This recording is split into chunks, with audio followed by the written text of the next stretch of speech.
What up, TCK Potters? Welcome back to the program. I'm your host, Sky Guasco. Another episode of the Candlestick Kids Fantasy Football Podcast. Rolling solo tonight, bringing you the second half of my early rankings. Tonight, we are breaking down the wide receivers and tight ends.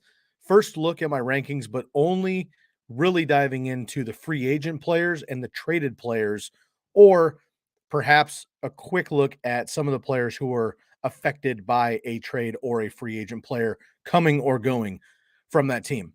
If you have not yet, please make sure to subscribe to the channel right here, the Fantasy Focused YouTube channel, also available on Facebook, Twitch, and Twitter. And of course, make sure you download our podcast, leave a rate and review as well, the Candlestick Kids Fantasy Football Podcast, anywhere the Believe networks are found, anywhere you listen to your podcasts. All right, we've got a lot to cover in this episode. Again, if you've missed the first half of this, I did the quarterbacks and running backs, again, focusing on free agent moves and also trades. If you missed that, dial back a couple different shows, and I have that for you as well. Bob has been breaking down the NFC and AFC free agent and trade news. So if you just kind of want like an overall of what's going on, definitely dive into that. Of course, you know Bob. He's covering coaching schemes, offensive line moves, defensive moves. So lets you know what is going on all sides of the ball, of course.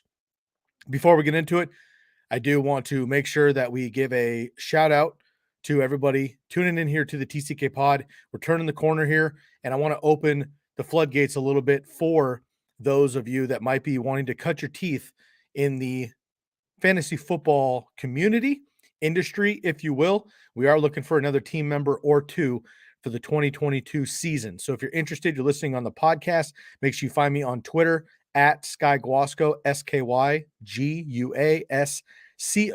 or you can come onto our YouTube channel at Fantasy Focus and leave us a comment or hit me a DM directly. You can also find me on Instagram, fantasy football _TCK pod.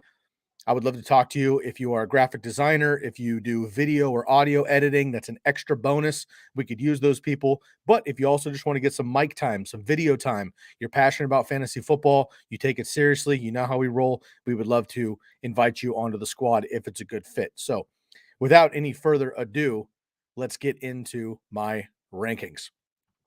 All right, let's start off really quick here. Again, I am sharing my screen. I'm going to try to do this more or less as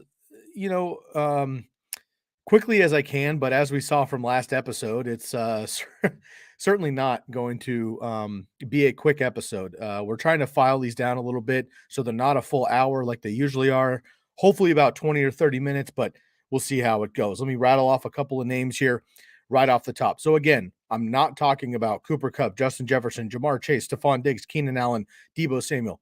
Players like that didn't have drastic moves on their team. So we're going to pass on those right now. We're just talking specifically about players who either got re-signed on their team, franchise tagged, free agent move to or from, or traded, or maybe they had a big move outside of their own person, but they decided or they will be impacted by that squad. So let's dive right into it here. First up, Chris Godwin. Franchise tagged once again for the second time from the Tampa Bay Buccaneers. Brady comes back, of course. We talked about Tom Brady on the quarterback episode. You can catch my thoughts on him on that episode. I've got Chris Godwin currently at wide receiver 5. Now, I do PPR. Bob does half PPR. All right. That's kind of how we differentiate our conversations on the show here. I look at PPR. I've got him at number 5 right now. Might sound a little high, and it feels a little high. However, he was wide receiver 10 last year in PPR, and he missed 3 games. Okay, just 2 years ago, or 3 years ago now, in 2019, he was wide receiver 2 overall. Chris Godwin was behind that incredible season from Michael Thomas. So Chris Godwin is able to do it. Bruce Arians loves that slot receiver. Tom Brady trusts him. PPR monster. I love Chris Godwin here. Both Chris Godwin and Mike Evans have an opportunity to be in the top 12. I've got Mike Evans right now at wide receiver 13, but again, it's March, and a lot of this is going to shake out. But I do like Chris Godwin a lot. So right now, he's my first player I'm going to talk about. Wide receiver number 5. Brady comes back. He's franchise tagged, so back on the team. They give him a nice bag there for him, so he will be able to cash out now that he's re-signed. And I do think Chris Godwin has top 5 potential. I think that's where he would end if he ends up healthy, but he hasn't played a full season since 2019. So health is a concern. He's missed 2 to 3 games each of the last 3 seasons. He's got to stay healthy. If he can, I think he'll be just fine. Okay. We've talked about the Devonte Adams trade to the Raiders. Bob talked about Miami picking up Tyreek Hill in that massive trade yesterday. Haven't really given my thoughts on Tyreek Hill yet. I'll start with Devonte Adams. Now, if you've been watching the show or listening to the show for any serious length of time, you know that Devonte Adams is one of my favorite players in the NFL, certainly one of my favorite players in fantasy football. Because I play in primarily PPR leagues, full PPR, I have a tendency, if I don't have a top 3 pick in a draft, I take Devonte Adams almost every single time at the 4, 5, 6, 7th pick over running backs, over Travis Kelce. I pick Devonte Adams every single time, and it has worked out the last couple of seasons. He's an absolute monster.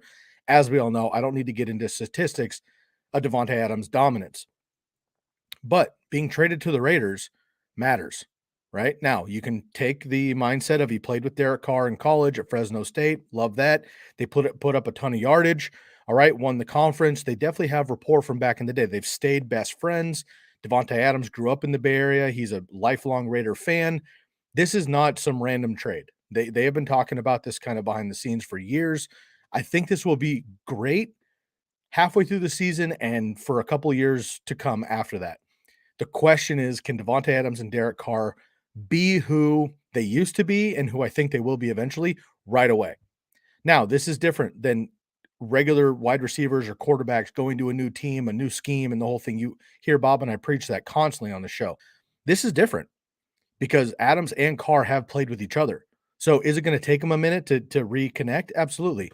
But that's what the offseason's for.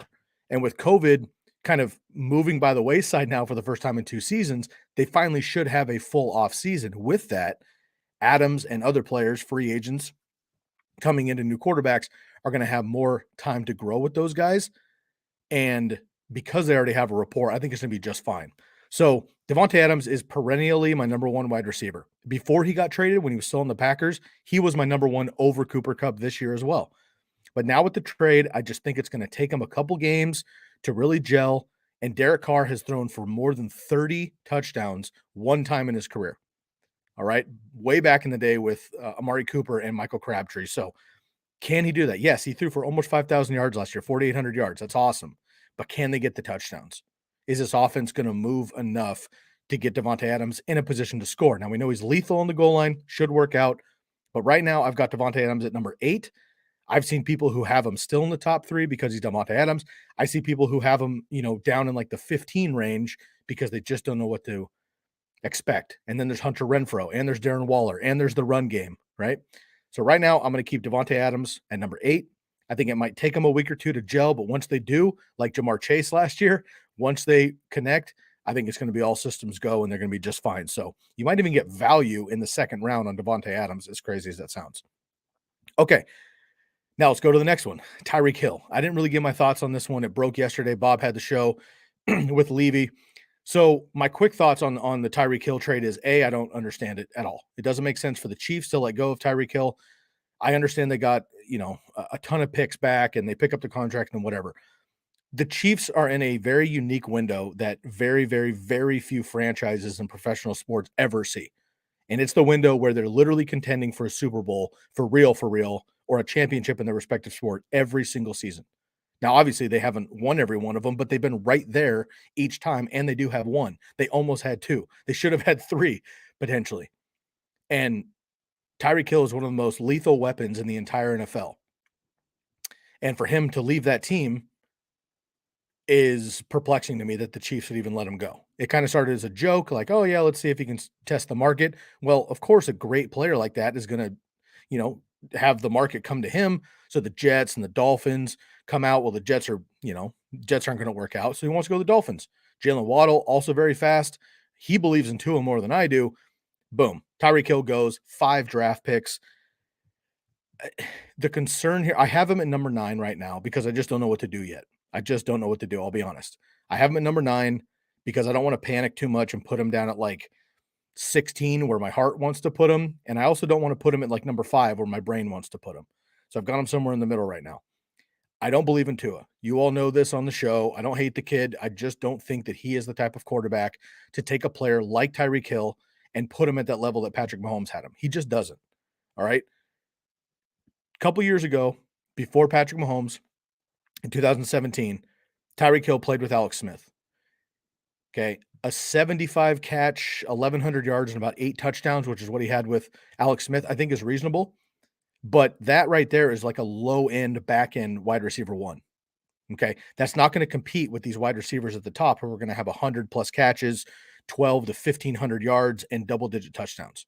So Tyreek Hill could win you a week. We know that with one catch, but he's not going to have the consistency. He's never been a high volume guy. Last year, he had a career high in 111 receptions, but that was 25 more than any other season in his career. I don't see him having that with the Dolphins. Surprisingly, the Dolphins actually threw the ball 8th most in the NFL last year. But again, I mean, Jalen Waddle's there, fabulous wide receiver, obviously. Mike Gesicki got franchise tagged. They bring in Cedric Wilson. They could bring in another wide receiver. They have a great running game now with Chase Edmonds, Raheem Mostert, still have Myles Gaskin. New head coach. I don't see it all clicking right away. Now, again, by week 6, by week 8, this could be just one of the best offenses in the entire NFL. That's possible. But I don't see it happening right away. Tyreek Hill, I think, is a little high for me at number 9, but he doesn't feel good because he's Tyreek Hill to have outside of the top 12. So TBD on this reaction. All right. Amari Cooper, another traded player here, traded to the Cleveland Browns. Browns last year, 20th in pass attempts in the NFL. The Cowboys were first in the NFL. Deshaun Watson is also traded. Of course, I already mentioned Deshaun Watson being traded to the Cleveland Browns on my quarterback episode, so you can listen to those notes if you'd like to. Look, I don't hate Amari Cooper. He's another player I've kind of poo-pooed on this show for a couple of years. He is healthier than expected because he plays games, but kind of like Julio Jones, he is half injured all the time. I hate that. Yes, can he go for 203 any given week? Absolutely. Can Deshaun Watson allow him to do that in an offense? Absolutely. DeAndre Hopkins was a number 5 wide receiver, top 5 receiver 5 years in a row. That's all possible. I just don't see it happening in this particular offense.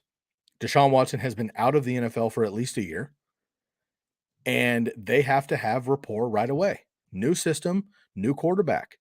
That's a problem for me. So I'm trying to be respectful, and I want Bob to stay on the program, so I'm not kicking Amari Cooper out of my top 15, top 20 like I want to yet anyway. I've got him at number 14. I think that's very respectable, maybe even high. I'll readjust as we go here, but right now, Amari Cooper and PPR reluctantly for me, wide receiver 14. Okay, a couple other names here I'll just blast through, and then I'll get to kind of the ending, and we'll just pump these out in the wide receiver.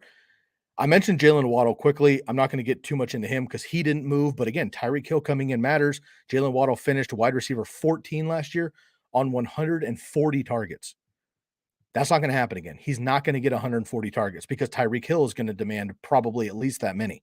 They're not going to bring Tyreek Hill in and give him less than that. And this offense under Mike McDaniel, who grew up under Shanahan, which is the 49ers offense, just isn't going to have that much volume, and they're going to spread the ball around.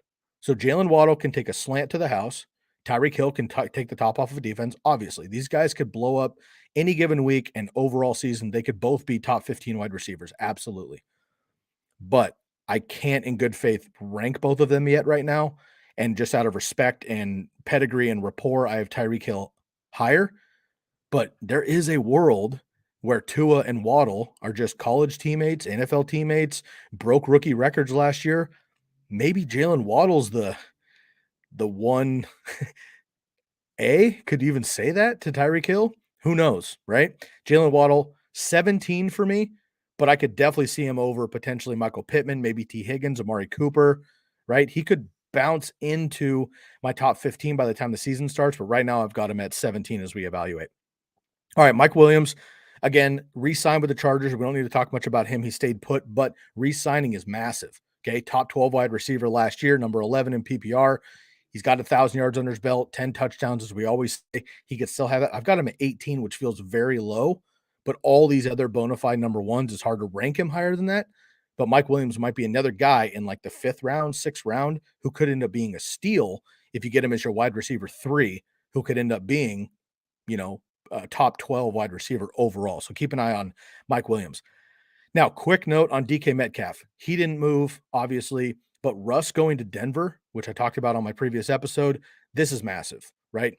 DK's being a good clubhouse guy. Hey, Drew Lock's my dog. Stop with the slander, yada, yada. I love all that. That's good.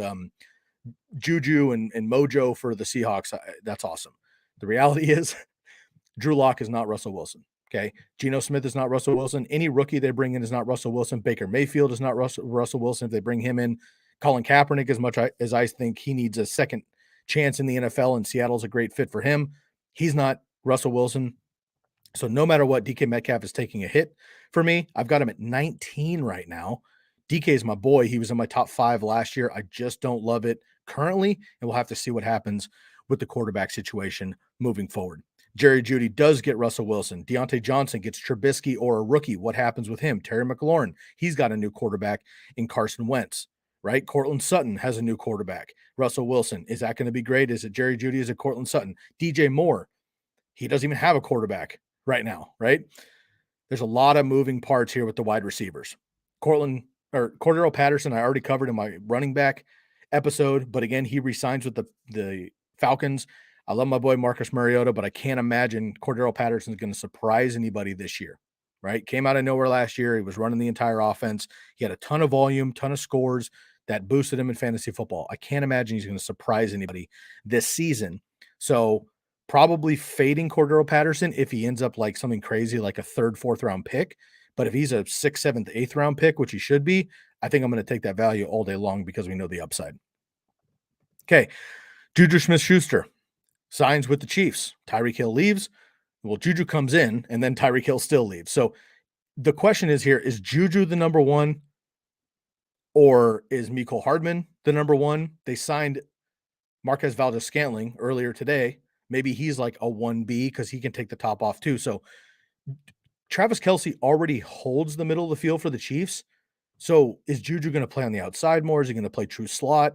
He had his best season when Antonio Brown was the number 1 and Juju was number 2. So is Juju wanting to be? Do the Chiefs want him to be a 1, or is he better as a 2 behind Travis Kelce, maybe a wide receiver? Maybe he's the 3rd look if you look at one of those running backs too. So Juju's very perplexing. Right now I've got him at number 30. So kind of a middle wide receiver 3. Obviously anybody in the Chiefs offense has huge upside, but they also ball around more than you think. And it's so target funneled to Travis Kelce and previously Tyreek Hill. So who gets Tyreek Hill's 111 targets? If that's Juju, he's probably going to end up, top 15 if he can get some scores in. So we'll see what happens with him moving forward. Tyler Lockett, same DK thing. I'm fading Tyler Lockett. Allen Robinson signs with the Rams. Again, confusing move. Good for him. Best quarterback by a million miles with Matt Stafford he's ever had. But Robert Woods leaves. He ends up on Tennessee. So if you just slot in Allen Robinson for what Robert Woods was able to do in that offense, Odell Beckham may or may not come back. He's still a free agent as of this podcast. I like this a lot for Allen Robinson. He's number 32 for me, and I can take his value all day long because people that had him last year, i.e. me, are really burned after 2 back-to-back top 7 seasons. I think they're going to be upset about it, so I'll take the value on Allen Robinson all day long. Michael Gallup, number 35, as of right now, re-signed with the Cowboys. They give him the big bag. CeeDee Lamb's going to be that number 1, I think, but the 1B or 1C, if you will, with Dalton Schultz is going to be Michael Gallup. And now that Amari Cooper's gone in Cleveland, I think Michael Gallup can really have an opportunity to explode. I just don't know what this offense is going to look like. Like, how much is Zeke deteriorated? Is Tony Pollard going to have more work? Cedric Wilson's gone, so that should be more work for Gallup. Gallup could end up in the top 24 by the time I'm done with rankings. But right now, so many question marks with what's going on with him and his health. He tore his ACL, right? So is he going to come back healthy? He's number 35 for me. Talked about Robert Woods. He's number 37. DJ Chark missed last season with an injury, signs with the Lions. He's number 40 for me. Could be a sleeper in what I think is a sleeper offense overall, but Amon-Ra St. Brown should be number 1 for the Lions. Christian Kirk, all the way at number 41. Look, if you believe in this trade, you're pulling your hair out like, Sky, what the hell are you talking about? If you read between the lines, you're thinking, Christian Kirk as a wide receiver 4 sounds crazy. I get it. He will probably be higher than this when everything shakes out, but I don't understand the contract. 3rd highest player in the NFL is just dumb to me. I don't believe in Trevor Lawrence yet. I know Urban Meyer's gone. They're going to be much better than they were last year, but it's still kind of a mess for me. Don't love the Jags. Don't love the move. He's at 41 for me now. Probably will be higher, but I'm pausing right now and avoiding Christian Kirk as is. Hardman, we talked about. He's at 45. Marcus Valdes-Scantling, we talked about, number 49. Russell Gage, formerly of the Falcons, signs with the Bucks, but he's like the 7th option. Number 57 for me currently. Byron Pringle gets picked up by the Bears. He could be number 2 automatically. Number 71 for me. He'll probably move up. Jamison Crowder takes over for Cole Beasley with the Buffalo Bills. I actually like this a lot, and this is a sleeper move for me. He's in like the 70s for me right now, but he'll be much higher once we get going. But I don't know what's going to happen with Emmanuel Sanders, the run game. If they bring any other veterans in, he's kind of a late one. My boy Josh Reynolds re-signs with the Lions. I like that a lot. And then just a couple other deep names that moved around. Demarcus Robinson from the Chiefs to the Raiders. Randall Cobb re-signs for cheaper with the Packers, whatever that is anymore. Zay Jones signs with the Jaguars as well. No, thank you. James Washington goes to Dallas. He'll be that number 3 or 4. Okay. Anthony Miller hasn't really panned out. Unfortunately, he is in Pittsburgh. And then we have Cedric Wilson going to the Miami Dolphins as well. Whew, that's a lot of wide receivers. I'm 20 minutes in. I'm going to catch my breath very quickly, and then we will get into the tight ends as well. As I do that, I want to give a shout out to our friends and big sponsors of the show, Athletic Greens. I'll be right back after this. Tons of people take multivitamins, but it's important to choose one that is top quality. With one delicious scoop of Athletic Greens, you're absorbing 75 high-quality vitamins, minerals, superfoods, probiotics, and adaptogens to start your day right. Their special blend of ingredients supports gut health, your nervous system, your immune system, energy, recovery, focus, and aging. It's also lifestyle friendly and fits in a wide range of diets. There's only 1 gram of sugar and no chemicals or artificial flavoring. Claim your health and arm your immune system with convenient daily nutrition. It's just 1 scoop of water every day. To make it easy, Athletic Greens is going to give you a free 1-year supply of immune-supporting vitamin D with 5 free travel packs with your first purchase. All you have to do is visit athleticgreens.com/believe. That's BLEAV. Again, that's athleticgreens.com/believe. These statements have not been evaluated by the Food or Drug Administration. These products are not intended to be diagnosed, treat, cure, or prevent any disease. Athletic Greens, take ownership of your health. All right, y'all, let's get into my tight end rankings. Again, rolling solo tonight, right here on the Fantasy Focused YouTube channel and live on the podcast, Candlestick Kids Fantasy Football Podcast, breaking down my wide receiver and tight end rankings. First look, we're focusing on the players involved in free agency and in trades. We'll go to the tight end side. Now, before Tyreek Hill moved on and before Matt Ryan left the Falcons, I had considered Kyle Pitts in that top spot.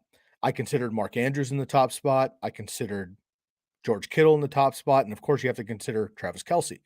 Well, when Tyreek Hill left, it's a no-brainer. Travis Kelce might have 250 targets. I'm not really kidding. He's easily the number 1 right now. Age has not caught up to him yet. And we've seen with other guys, Tony Gonzalez, Antonio Gates, Jimmy Graham, Jason Witten, some of these older tight ends that are able to extend their career. Travis Kelce's been phenomenal. Already a Hall of Famer, and I think he will be just fine in fantasy football for another 2, 3, 4 years if he'd like to be. So he's easily my number 1 now. He was not before Tyreek Hill went. I was leaning toward Mark Andrews, but he's now clearly the number 1. So I just want to mention that quickly there. No discussion on that.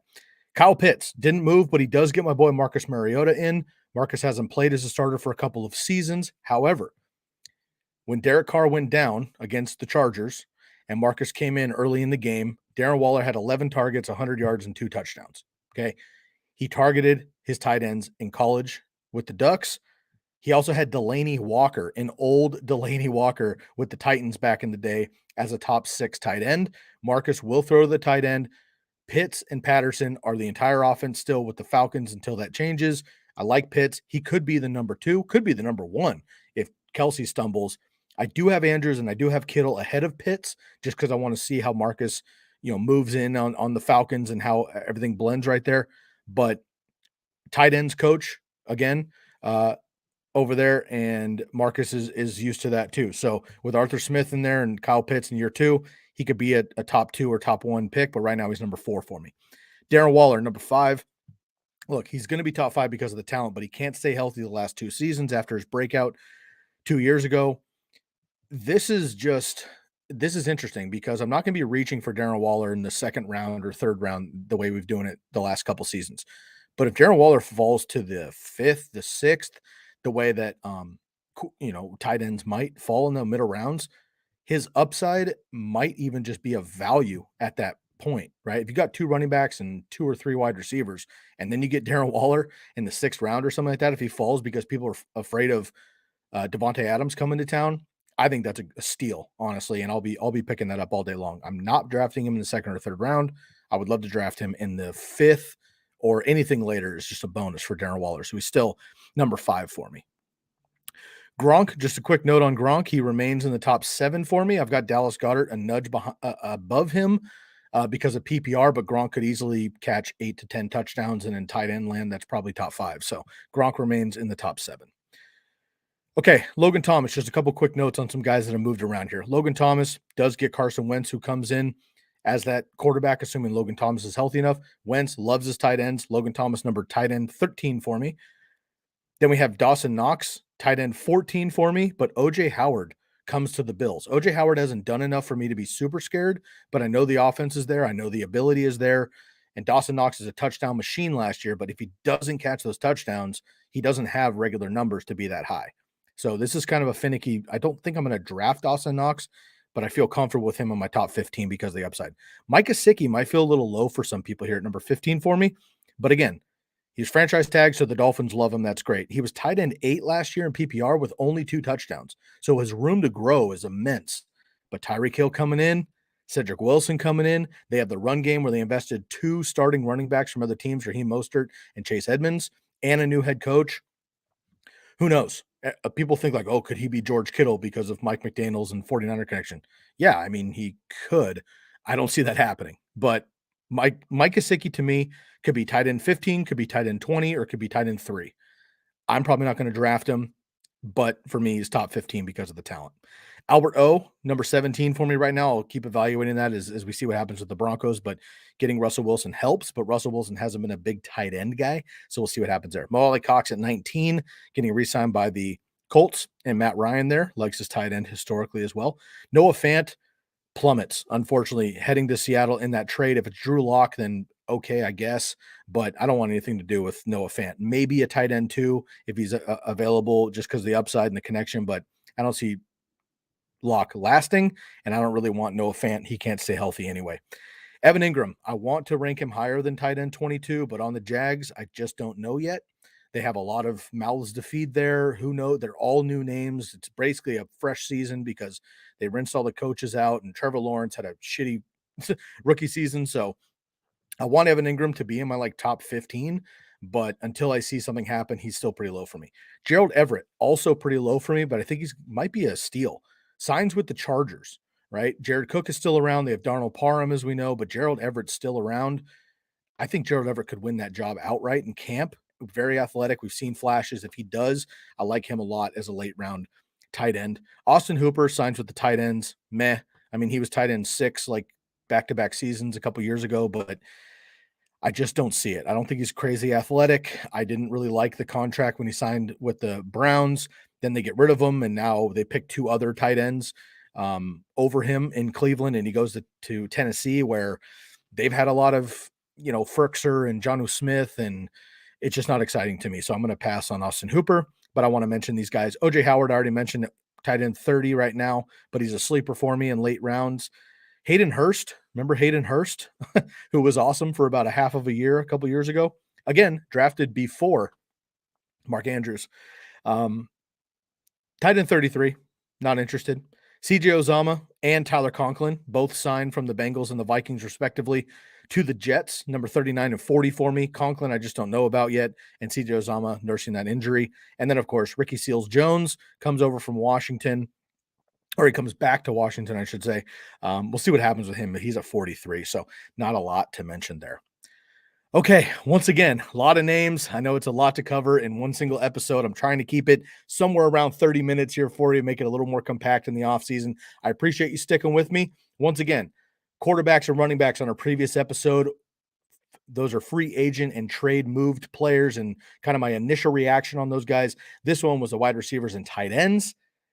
If you have not yet subscribed to the podcast, please do so. Leave us a rate and review. I know it's silly. Every podcast asks you to do that, but it really, really helps in independent podcasts like us.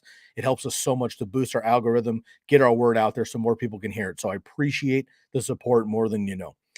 Please find the Candlestick Kids Fantasy Football Podcast anywhere you listen to podcasts and the Believe Network. And of course, make sure to hit the bell and subscribe right here on YouTube at the Fantasy Focused YouTube channel. Facebook, Twitch, and Twitter also could use a like and some love if you're on those platforms as well. All right, Joe, that's all I got for you tonight. I appreciate everyone hanging out for me. I'm going to end it here with a shout out from our friends at Care Factor, and then we will catch you on the next episode of the Candlestick Kids Fantasy Football Podcast. I'm your host, Sky Guasco. This episode and all episodes have been brought to you by the Believe Networks and BetOnline AG. Here's a note from Care Factor, and I'll catch you next time. I am out of here. Hey TCK Potters and Fantasy Focus community, are you looking for options for hair loss? There are many options out there for treating it. However, most products treat the cause, such as DHT, and don't do much to support the growth of new and stronger hair. It's like removing harmful weeds from your lawn, but not doing much to fertilize the grass. That's why the Fantasy Focus and TCK team has partnered with Care Factor. Care Factor saw this problem and focused their research on finding just the right combination of biosynthetic growth factors and an innovative delivery system to promote fuller, stronger looking hair. So whether you're a listener who suffers from various forms of alopecia or even stress-related hair loss, the Care Factor treatment is the perfect scalp-friendly solution that can help and influence stronger and healthy hair throughout all stages of the hair life cycle. And now, exclusively for TCK listeners, use the promo code TCK at checkout to get 15% off all products at shop.mycarefactor.com. That's shop.mycarefactor.com. Care Factor, skincare for hair.